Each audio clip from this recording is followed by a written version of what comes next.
గాంధీ మహాత్ముని యొక్క స్నేహితుని ఉత్తమ కుమారుడు చనిపోయినప్పటికిని స్నేహితుడు దుఃఖపడకుండుట గాంధీ చూచి, ఏమయ్యా నీ కఠిన హృదయము, ఉత్తమ స్వభావము గల నీ కుమారుడు చనిపోయినప్పటికిని దుఃఖము రాలేదు గదా అనెను.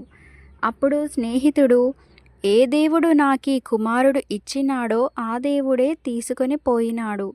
నాకేల మమకారము, ఇక నాకేల దుఃఖము అని చెప్పెను.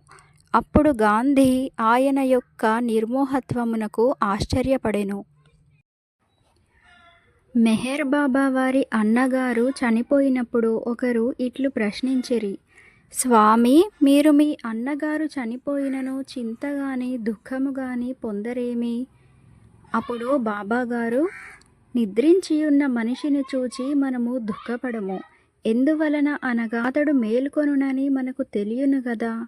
ఇట్లే నిద్రించిన మనిషి పాత శరీరమున మేల్కొనున్నట్లు శరీరమును వదిలిన మనిషి కూడా కొత్త శరీరమునందు మేల్కొనును. కావున దుఃఖపడుట ఎందుకు అని సమాధానము చెప్పెను. ఆత్మకు చావు పుట్టుకలు లేవనియు, కర్మతో కూడిన జీవులకు కర్మ నశించు వరకును చావు పుట్టుకలు ఉండుననియు నిజమెరిగిన వారికి చావు పుట్టుకలు వింతగా తోచవు.